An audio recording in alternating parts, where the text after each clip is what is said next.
श्री शिवाय नमस्तुभ्यम। आइए जानते हैं ज्येष्ठ महीने में आने वाला प्रदोष व्रत कब रहेगा, त्रयोदशी तिथि कब से कब तक रहेगी, इस दिन पूजा का शुभ मुहूर्त यानी प्रदोष काल का समय कब से कब तक रहेगा, सूर्योदय सूर्यास्त और राहु काल का समय क्या रहेगा। साथ ही आप जानेंगे प्रदोष व्रत के कुछ अनिवार्य नियमों के बारे में।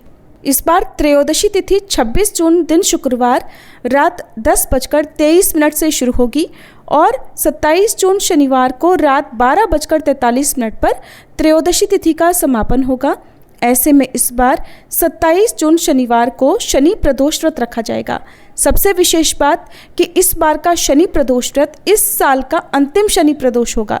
इसके बाद अगला शनि प्रदोष व्रत साल 2027 में रहेगा। इसलिए आप सभी भक्तजन जो भी शनिदेव की कृपा पाना चाहते हैं, इस शनि प्रदोष व्रत के दिन संभव हो तो व्रत रखें, नहीं तो शनिदेव का पूजन और भगवान शिव का पूजन करके शनि दोष से मुक्ति पाने और शनिदेव की कृपा पाने के लिए सच्चे मन से पूजा करके कथा का श्रवण अवश्य करें। 27 जून शनिवार को ब्रह्म मुहूर्त सुबह 4:11 से 4:59 तक रहेगा।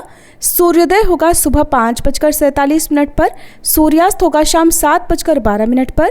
प्रातःकाल पूजा मुहूर्त रहेगा सुबह 4:25 से लेकर 5:25 तक और इस दिन साध्य और शुभ योग बन रहे हैं। सर्वार्थ सिद्धि योग का निर्माण हो रहा है, जिसमें साध्य योग दोपहर 12:32 तक और बाद में शुभ योग प्रारंभ होगा। राहु काल सुबह 9 बजे से लेकर 10:30 बजे तक रहेगा और सबसे शुभ बात, इस दिन शिववास नंदी पर रहने वाला है। अगर शिववास नंदी पर रहता है तो इस योग में रुद्राभिषेक या शिवलिंग पर जल अर्पित करना विशेष फलदायी माना गया है। शनि प्रदोष व्रत के दिन प्रदोष काल का समय शाम 6:27 से लेकर शाम 7:57 तक रहेगा। शाम की मुख्य पूजा इस समय करने के बाद आप प्रदोष व्रत का पारण कर सकते हैं। प्रदोष व्रत के दिन सुबह जल्दी उठकर स्नान आदि के बाद सूर्य देव को अर्घ्य देकर व्रत का संकल्प लें।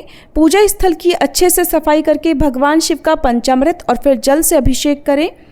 शिव परिवार का पूजन करें। भगवान शिव को बेलपत्र, पुष्प, धूप, दीप, चंदन आदि अर्पित करें। फिर प्रदोष व्रत की कथा का पाठ करें। पूजा के अंत में भगवान शिव की आरती उतारें और इस दिन शिव चालीसा का पाठ अवश्य करें।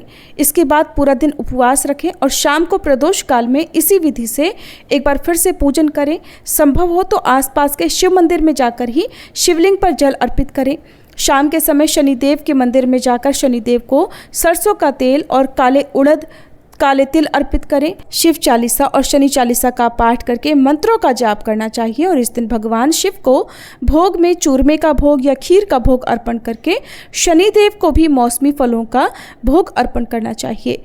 इस दिन शनिदेव को काले तिल से बने हुए लड्डुओं का भोग लगाना भी शुभ माना जाता है। काल सर्प दोष निवारण के लिए शनि की ढैया 7:30 से बचने के लिए आप इस दिन सच्चे मन से शनिदेव का ध्यान करें। शनिदेव से प्रार्थना करें कि वे आपके जीवन में जो भी समस्याएं चल रही हैं, जो भी परेशानियां हैं, उन सभी को दूर करें। फिर प्रसाद को सभी लोगों में बांटें और स्वयं भी प्रसाद ग्रहण करके उपवास खोलें। किसी भी प्रदोष व्रत में नमक का सेवन करने से बचना चाहिए, लेकिन जिन लोगों के साथ में स्वास्थ्य संबंधी परेशानी है और नमक का सेवन जरूरी है, वे सेंधा नमक से बना हुआ फलाहारी व्यंजन केवल एक समय ही कर सकते हैं। ये थी आज की वीडियो। उम्मीद है जानकारी आपको पसंद आई होगी। अगर अच्छी लगी हो तो वीडियो को लाइक करके कमेंट बॉक्स में भोलेनाथ की जय जरूर लिखिएगा।